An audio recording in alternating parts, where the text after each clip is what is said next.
ठीक है क्लास, आज के हमारा टॉपिक है आरएमएस वैल्यू और इफेक्टिव वैल्यू ऑफ एसी।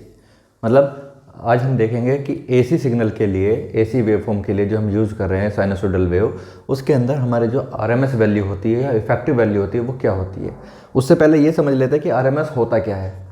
तो देखिए, अभी तक हम जो है डीसी सप्लाई जब दे रहे थे तो डीसी सप्लाई में क्या हो रहा था, हमारे जो हीट थी किसी भी वायर के अक्रॉस, मैंने कहा ये मेरी डीसी सप्लाई है, वोल्टेज मैंने यहाँ से दी, इसकी मैक्सिमम वैल्यू यहाँ पे जा रही है Vm, और ये कम्प्लीटली डीसी जा रही है। अगर मैं ये डीसी सप्लाई किसी एक पर्टिकुलर वायर को देता हूँ, ये पॉजिटिव या नेगेटिव डीसी सप्लाई है, रेजिस्टेंस इसका आ रहा है, ठीक है। तो टी टाइम तक सप्लाई लेने के बाद ये जो हीट प्रोड्यूस करेगा, ये मैंने कहा ये एच जूल की हीट प्रोड्यूस कर रहा है टी टाइम तक। सप्लाई लेने के बाद टी टाइम तक जीरो, जाहिर सी बात है रेजिस्टेंस है तो उसके अक्रॉस कुछ हीट तो प्रोड्यूस होगी ना, I²RT वो हमारी हीट होती है। तो टी टाइम तक मैंने सप्लाई दी, टी टाइम तक सप्लाई देने के बाद क्या हुआ, मेरी जो हीट प्रोड्यूस हुई वो एच जूल हीट प्रोड्यूस हुई। वहीं पर अगर मैं एसी की बात करूँ तो एसी में क्या होगा कि मैंने यहाँ पे इसको सप्लाई दी, इसकी मैक्सिमम वैल्यू भी इतनी ही है जितनी इसकी है Vm, और मिनिमम वैल्यू -Vm। अब इसको मैंने टी टाइम तक सप्लाई दी और इससे जो हीट प्रोड्यूस हुई वो हीट प्रोड्यूस हुई जो वो हीट कम थी एच जूल से। ऐसा क्यों हुआ? ऐसा इसलिए हुआ क्योंकि देखो डीसी में तो क्या है कि मुझे पूरा का पूरा पोर्शन पावर मिल रहा है, जितनी मैंने वोल्टेज दी पूरे पोर्शन में उतनी पोर्शन की मेरे करंट जाएगी और पूरे पोर्शन की मेरे पास पावर भी मुझे आउटपुट मिलेगी, वो पूरी पावर जो है हीट में कन्वर्ट हो जाएगी। लेकिन एसी के केस में क्या है, एसी के केस में वो चीज़ पूरी नहीं है। देखो सिर्फ इतने पोर्शन में मुझे हीट जो है ये हीट प्रोवाइड करने का काम करेगा, बाकी का जो ये ब्लू वाला पोर्शन है, ये वाला पोर्शन है, ये पोर्शन हीट प्रोवाइड नहीं करेगा, ठीक है। तो सेम हीट प्रोवाइड कराने के लिए मुझे जो है एक्स्ट्रा एसी सप्लाई देनी पड़ती है, हायर मैग्नीट्यूड की एसी सप्लाई देनी पड़ेगी। मैं इसको एक बार बना देता हूँ। सेम हीट देने के लिए, सेम हीट प्रोवाइड कराने के लिए मुझे जो है एसी में ठीक है हायर मैग्नीट्यूड जो है प्रोवाइड कराना पड़ेगा। क्यों? क्योंकि उसमें जो ब्लैंक स्पेस आ रहा है, जो पावर नहीं प्रोवाइड कर रहा है, जो हीट प्रोड्यूस नहीं कर रहा है, उसको ओवरकम करने के लिए मुझे जो है एक्स्ट्रा सप्लाई देनी पड़ रही है, ठीक है। तो इफेक्टिव वैल्यू कहा जाएगा कि डीसी के लिए जितनी हीट डीसी मेरी टी टाइम में प्रोड्यूस कर रही है उतनी ही वैल्यू के लिए एसी में मेरी कितनी हीट प्रोवाइड हो जाएगी, ठीक है। अगर मैं इस लेवल को इससे मैच करूँ तो ये लेवल मेरा यहाँ तक ही आएगा, ठीक है। लगभग इतना आएगा। इस वोल्टेज को मैं बोलूँगा VRMS।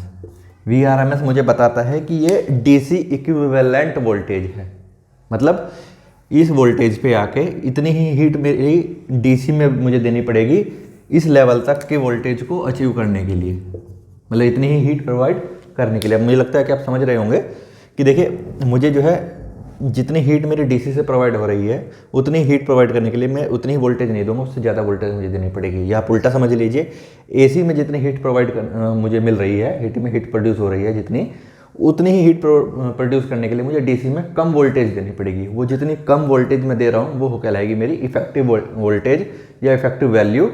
इफेक्टिव वैल्यू जो मेरी कहला रही है उसी को हम जो है आरएमएस वोल्टेज भी बोलते हैं, ठीक है। हम जितने भी वोल्टेज कैलकुलेट करते हैं, जितने भी नॉर्मली, उसको अगर सिर्फ डायरेक्ट वोल्टेज लिखा हुआ है, उसको ये नहीं लिखा हुआ कि ये मैक्सिमम वोल्टेज है, उसको ये नहीं लिखा हुआ कि ये एवरेज वोल्टेज है, सिर्फ वोल्टेज लिखा हुआ है, तो हम उसको, ये डिफ़ॉल्ट केस में आता है कि हम उसको अंडरस्टूड है कि हम उसको आरएमएस वैल्यू मानेंगे उसकी या इफेक्टिव वैल्यू मानेंगे, ठीक है। मैंने कहा मेरे घर में 230 वोल्ट आती है, तो 230 वोल्ट उसकी मैक्सिमम वैल्यू नहीं है, 230 वोल्ट उसकी आरएमएस वैल्यू है, ठीक है। अगर करंट बोला जाए कि मेरी करंट जो है 10 एम्पेयर की करंट इस सर्किट से फ्लो कर रही है, इसका मतलब है कि 10 एम्पेयर आरएमएस वैल्यू की करंट उसके अंदर सर्किट से फ्लो कर रही है। अगर उसमें कुछ नहीं दिया हुआ है तो आप ये कंसिडर करके चलेंगे कि वो उसकी आरएमएस वैल्यू है। अब साइन वेव के लिए आरएमएस वैल्यू होती कितनी है, इस चीज़ को हम एक बार कैलकुलेट कर लेते हैं, ठीक है। एक इसकी बहुत ही छोटी सी डेरिवेशन है, बहुत ज़्यादा हार्ड नहीं है, ठीक है। उसको देख लेते हैं तो उससे क्या होगा, इसका हमको फॉर्मूला भी ध्यान रहेगा कि आरएमएस वैल्यू होती कितनी है, ठीक है। ये हमारी एक साइनसोइडल सिग्नल है, इसकी मैक्सिमम वैल्यू है Vm और ये टाइम पीरियड ये 0 pi pi by two, 3 pi by two, 2 pi, और 2 पाई के बाद से फिर से ये अपना साइकिल रिपीट करने लगा।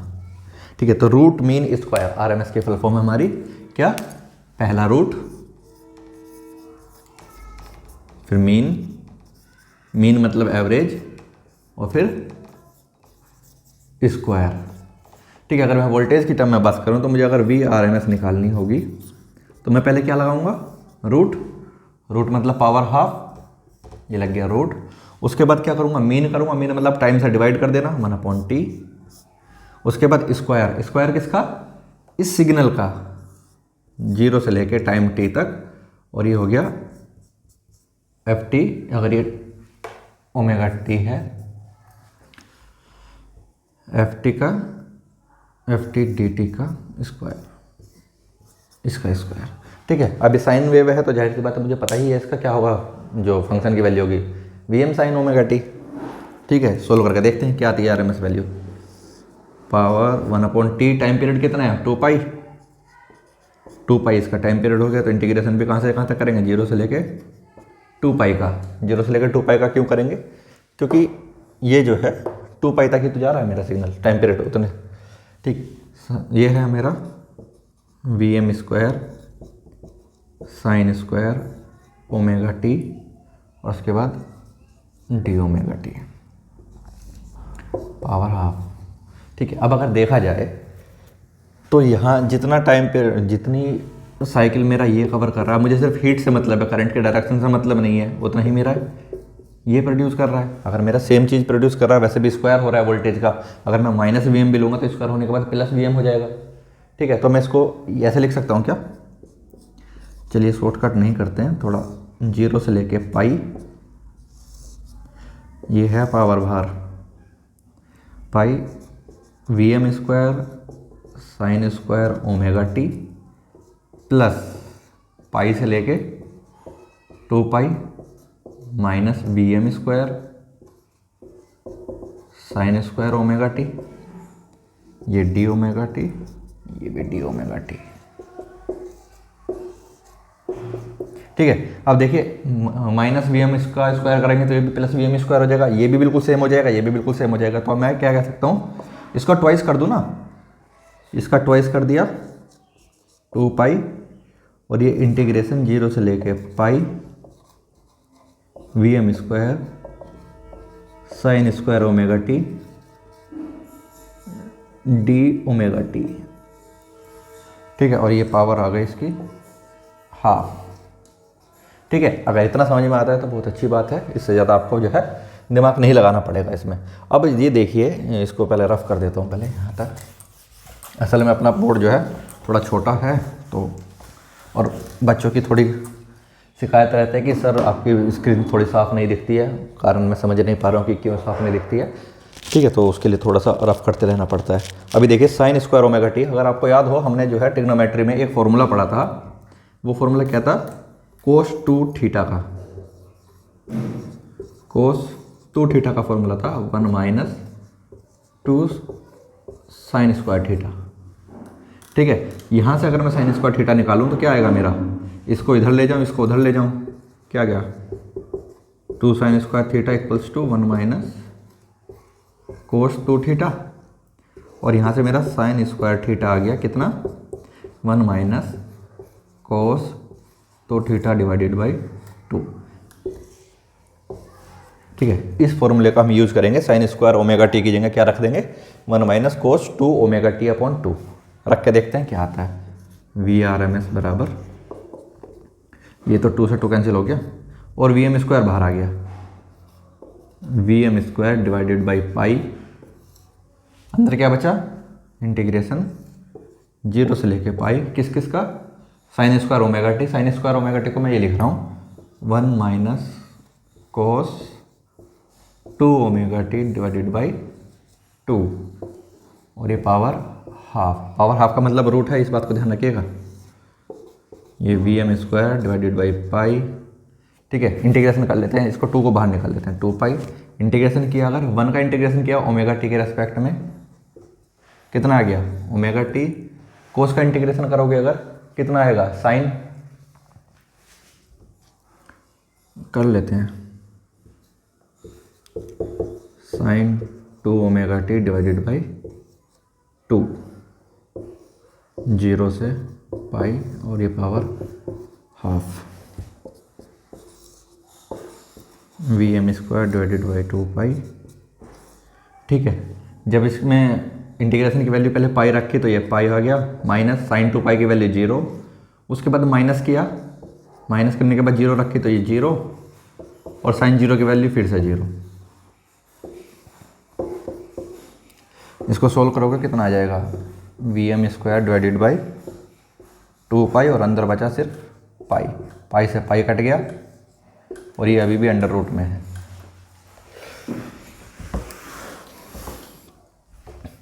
ठीक है, और निकाल लो। Vm² का रूट करोगे क्या आएगा Vm, और 2 का रूट करोगे तो √2 आ जाएगा। Vrms, ये फॉर्मूला आपको याद रखना है कि साइनसोइडल वेव के लिए RMS वैल्यू कितनी होती है, Vm/√2 होती है। अभी इसके बाद आप जब भी मशीन पढ़ोगे, पावर सिस्टम पढ़ोगे, मेजरमेंट पढ़ोगे, सभी जगह जो है RMS वैल्यू की ज़रूरत पड़ेगी। RMS वैल्यू की अगर ज़रूरत पड़ रही है तो वहाँ पे सभी जगह आपको ये फॉर्मूला ज़रूर यूज में आएगा कि Vm/√2 होता है Vrms फुल वेव के लिए। अगर हाफ वेव की बात की जाए तो ये आ जाएगा Vm/2। ठीक है, Vm/2 कैसे आएगा, क्योंकि आपने देखा होगा जब हमने जो है इसको डबल किया था, 0 से लेकर पाई के और पाई से लेकर 2 पाई के लिए तोड़ा था, तो पाई से 2 पाई वाला 0 हो जाएगा। तो यहाँ पे जो है 2 रहेगा, यहाँ पे अगर 2 रहेगा तो क्या होगा, ये 4 आएगा, 4 आएगा तो यहाँ पे भी 4 आएगा, फिर 4 का अंडर रूट करोगे तो 2 आएगा। इसको आप खुद से करके देखिएगा कि हाफ वेव के लिए हमारे पास जो है Vm/2 कैसे आता है। ठीक है, इसके अलावा हमारे पास और भी साइनसोइडल सिग्नल आते हैं, जैसे कि हमारा ट्रायंगुलर वेव हो गया, ट्रेपेजोइडल वेव हो गया, स्क्वायर वेव हो गया, उन सब के लिए भी आप जो है RMS वैल्यू निकाल सकते हैं। एक स्क्वायर वेव है, उसके लिए तो आपको पता ही है कि उसकी मैक्सिमम वैल्यू ही उसकी RMS वैल्यू होगी। क्यों होगी, क्योंकि उसमें कोई ब्लैंक स्पेस थोड़ी ना है। ठीक है, किस किस की जो है मैक्सिमम वैल्यू उसकी RMS वैल्यू के बराबर होगी। देखो RMS को इफेक्टिव वैल्यू इसलिए तो कहा गया क्योंकि उसकी जो हीट प्रोड्यूस हो रही थी वो DC के इक्विवेलेंट होनी थी। अब DC में क्या है कि कंटिन्यूस मुझे सप्लाई मिल रही है। वहीं पर अगर मैं स्क्वायर वेव की बात करूं, स्क्वायर अगर इसकी मैक्सिमम वैल्यू यहाँ पे Vm है और वही उसकी RMS वैल्यू भी है, तो स्क्वायर वेव क्या होगी मेरी, ये इसमें देखो मुझे कंटिन्यूस, अगर ये इसकी वैल्यू Vm के बराबर है और ये -Vm के बराबर है, हीट तो किसी भी डायरेक्शन में करंट फ्लो हो, हीट तो प्रोड्यूस होगी। ठीक है, तो अगर मेरी जितनी Vm ये है उतनी ही Vm ये है, तो जितनी सप्लाई मुझे इसकी मिल रही है, देखिए इतना एरिया इसका हो गया, इतना एरिया इसका हो गया, इतना एरिया ये है, उतना ही एरिया ये है, जितना एरिया ये है उतना एरिया ये है, जितना एरिया ये है उतना एरिया ये है। तो मुझे कह सकता हूँ मैं स्क्वायर वेव DC के इक्विवेलेंट होता है, तो उसकी RMS वैल्यू उसकी मैक्सिमम वैल्यू के बराबर होगी। ठीक है, बहुत बार ये क्वेश्चन सिर्फ कंफ्यूज करने के लिए पूछा जाता है कि 1 नंबर में क्वेश्चन आ गया, 10 सेकंड का क्वेश्चन नहीं है।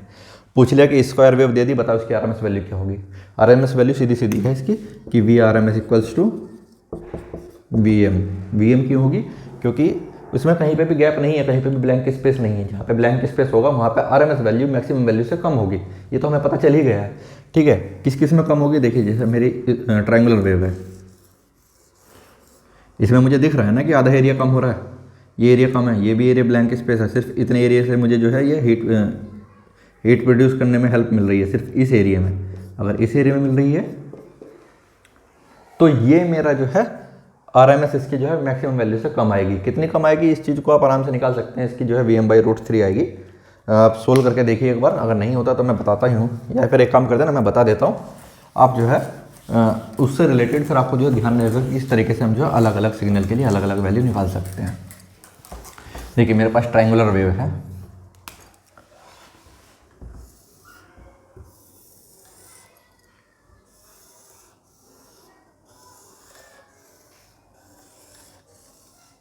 ये 0 से टाइम t तक, फिर 2t तक, फिर 3t तक।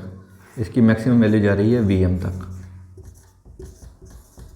ठीक है, ये इसका सिग्नल का इफेक्टिव रेंज एरिया है। अब मुझे बताना है कि इसकी जो है RMS वैल्यू क्या होगी। तो पहले तो मुझे इसका फंक्शन ही पता होना चाहिए कि इसका फंक्शन क्या है।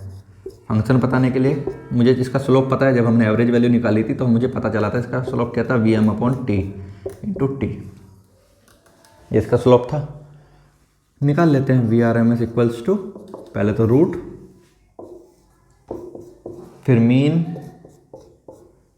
फिर स्क्वायर। स्क्वायर किसका? फंक्शन का।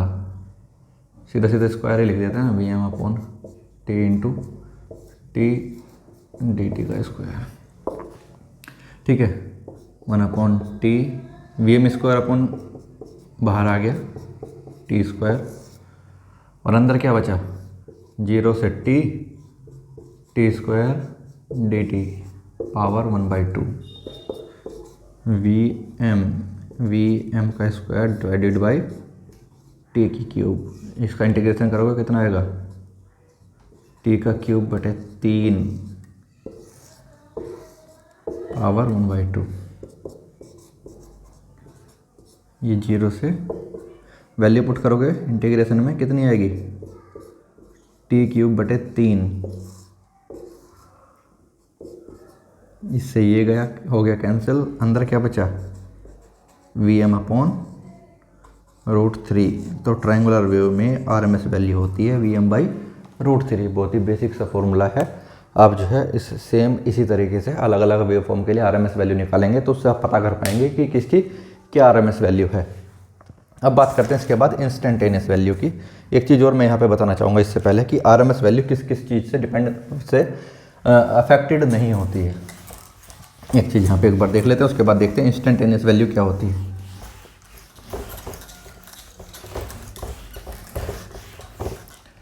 देखो, एक आपकी वेव फॉर्म है ये,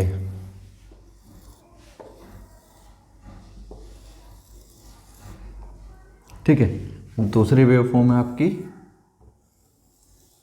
ये। दोनों की मैक्सिमम वैल्यू सेम है। इसकी मैक्सिमम वैल्यू Vm है, मिनिमम वैल्यू -Vm है। टाइम पीरियड इसका भी वही उतना है, इसका भी टाइम पीरियड T है, इसका भी टाइम पीरियड T है। मैक्सिमम वैल्यू Vm है, मिनिमम वैल्यू -Vm है, ठीक है। लेकिन अगर मैं इसकी वोल्टेज के लिए अगर मैं कहूँ कि ये मेरा V1t है तो इसका फंक्शन क्या बनेगा? Vm sin ωt। अब ये वाली वेव फॉर्म फाई एंगल के बाद स्टार्ट हो रही है तो इसका जो फंक्शन है V2t वो कितना बनेगा? Vm sin ωt minus phi. Phi minus क्यों? क्योंकि ये लेट स्टार्ट हो रही है, बाद में स्टार्ट हो रही है, लैग कर रही है, ठीक है। दोनों केसेस में आपको ध्यान रखना है, बिल्कुल भी कंफ्यूज नहीं होना कि दोनों केस में आरएमएस वैल्यू सेम रहेगी। क्यों सेम रहेगी? क्योंकि जो हमारी आरएमएस वैल्यू है वो सिर्फ और सिर्फ मैक्सिमम वैल्यू पे डिपेंड करती है और मैक्सिमम वैल्यू दोनों केसेस में सेम है। मैक्सिमम वैल्यू दोनों केस में सेम है तो क्या होगा? चाहे फेज शिफ्ट कितना भी आ जाए, फेज शिफ्ट कितना भी आ जाए, उसकी आरएमएस वैल्यू सेम रहेगी। इसके अलावा एक चीज़ और है जिस पर हमारी आरएमएस वैल्यू डिपेंड नहीं करती है, वो है उसकी फ्रीक्वेंसी, कि अगर इसका टाइम पीरियड ही छोटा हो जाए, ठीक है। इसका जो टाइम पीरियड है वो मैंने कहा T/2 है, ठीक है। इसका टाइम पीरियड 2 है, फ्रीक्वेंसी डबल हो गई तो इसका जो फंक्शन है V3t ये आ गया Vm sin 2ωt। Frequency double 2ωt। अभी भी तीनों के लिए मेरी आरएमएस वैल्यू सेम रहेगी। क्यों सेम रहेगी? क्योंकि दोनों की जो है मैक्सिमम वैल्यू जो है Vm ही है। हो सकता है बड़ी दिख रही हो लेकिन आपको जो है मानना यही है कि ये जो दोनों जो है बराबर है, ठीक है। इसमें कन्फ्यूजन नहीं हो रहा है। अगर फेज शिफ्ट हो रहा है तो भी और अगर फ्रीक्वेंसी चेंज हो रही है तो भी आरएमएस वैल्यू पे कोई फ़र्क नहीं पड़ता है, ठीक है। डीसी के लिए आरएमएस वैल्यू वही रहेगी जो उसकी मैक्सिमम वैल्यू है। अब आपके पास बहुत बार क्वेश्चन आएगा कि एक पर्टिकुलर सिग्नल होगा जिसमें डीसी प्लस एसी अलग अलग वैल्यू दी हुई होगी और पूछा जाएगा कि इसकी आरएमएस वैल्यू बताइए। तो उसको कैलकुलेट करने के बहुत ही आसान सा तरीका, उसको हम सोल्व करके देख लेते हैं। क्योंकि वो क्वेश्चन मेरे सामने भी आया है जब मैं जेईई का एग्ज़ाम देने के लिए गया था। वो क्वेश्चन मेरे सामने आया था जब मैं टेक्नीशियन का एग्ज़ाम देने गया था, तब भी मेरे सामने आया था। लेक्चरर के एग्ज़ाम में नहीं आया था। देखिए क्वेश्चन है कि मेरा VT है 4 प्लस कितना 6 sin 8 कितना रखें? 2 और 6 रख दें, ठीक है। 2 sin 60 प्लस 6 साइन 40। अब मुझे बताइए कि इसकी जो है आरएमएस वैल्यू कितनी होगी। अब देखिए इसकी फ्रीक्वेंसी अलग है, इसकी फ्रीक्वेंसी अलग है, ये तो डीसी कंपोनेंट ही है। ठीक है, करना क्या है, तो मुझे पता है कि डीसी के लिए तो आरएमएस वैल्यू, इसकी अगर वी आर एम एस मुझे निकालनी हो, डीसी के लिए आरएमएस वैल्यू मैक्सिमम वैल्यू के बराबर ही होती है। ठीक है, तो अगर मुझे इसका अंडर रूट लेना है तो इसका स्क्वायर कर दूँ एक बार, बात तो वही है। अंडर रूट क्यों ले रहा हूँ, क्योंकि मुझे आरएमएस वैल्यू निकालनी है वी एम बाई रूट 2। और डीसी में वैसे भी वेक्टर सम होता है। ठीक है, इसको सम करूँगा मैं, कितना आएगा, वी एम कितना है 4 और 2, तो 2 का स्क्वायर डिवाइडेड बाई रूट 2 का स्क्वायर प्लस 6 का स्क्वायर डिवाइडेड बाई रूट 2 का स्क्वायर, कितना आ जाएगा ये 16, 4/2, 36/2, 16 प्लस 2 प्लस 18, कितना आ गया, रूट 36 इक्वल्स टू 6 वोल्ट। इस पूरे सिग्नल की आरएमएस वैल्यू क्या आई मेरी, 6 वोल्ट आ गई। इस तरीके से मुझे जो है उसकी आरएमएस वैल्यू किसी भी सिग्नल की जिसके अंदर डीसी कंपोनेंट भी एसी कंपोनेंट भी अलग अलग फ्रीक्वेंसी का है, तो मैं ऐसे निकालूंगा। अगर यहाँ पे साइन की जगह कोस होता तो भी मैं ऐसे ही करने वाला था उसको, उसका अलग से कोई प्रोसेस नहीं है। क्योंकि कोस भी होगा तो क्या होगा, उसमें 90 डिग्री का फेस शिफ्ट आ जाएगा। 90 डिग्री का फेस शिफ्ट भी आएगा तो हमने अभी डिस्कस किया इस बारे में कि फेस शिफ्ट होने पर आरएमएस वैल्यू पर कोई फ़र्क नहीं पड़ता है, ना ही उसकी फ्रीक्वेंसी चेंज होने पे कोई आरएमएस वैल्यू पर फ़र्क पड़ता है। तो हम इसको ऐसे ही इसको वेक्टर सम करके इसको जोड़ सकते हैं। वेक्टर सम करने के लिए क्या करेंगे आप, स्क्वायर करके, मतलब जैसे हम करते हैं ना कि अगर हमारे पास C vector equals to A vector plus B vector है, तो मुझे अगर सी का मैग्नीट्यूड निकालना होगा तो कैसे निकलेगा, ए का स्क्वायर प्लस बी का स्क्वायर का अंडर रूट। तो मैंने इसकी आरएमएस वैल्यू, इसकी आरएमएस वैल्यू और इसकी आरएमएस वैल्यू आपस में जोड़ दी। इसकी आरएमएस तो एज इट इज जुड़ जाएगी, इसकी आरएमएस मैंने ये निकाली, इसकी आरएमएस ये निकाली, और तीनों को आपस में जोड़ने के लिए मैंने ये तरीका अपनाया। इसकी आरएमएस निकाली 2/√2, इसकी आरएमएस निकाली 2/√2 और सबको सम कर दिया। ठीक है, इसमें कन्फ्यूजन नहीं होना है और घबराना तो बिल्कुल भी नहीं है। ठीक है, इंस्टेंटेनियस वैल्यू क्या होती है इसके बारे में भी एक बार देख लेते हैं। इंस्टेंटेनियस वैल्यू बहुत बार पूछी जाती है कि इसकी पर्टिकुलर की इस पर्टिकुलर टाइम पे मुझे जो है वैल्यू बताइए। ठीक है, एक क्वेश्चन आता है मेरे सामने, कई बार आया है, एक काम करते हैं उसको अलग सेपरेट टॉपिक बनाते हैं, उसका अलग वीडियो में उसको बताते हैं, अगली वीडियो में उसको डिस्कस करते हैं।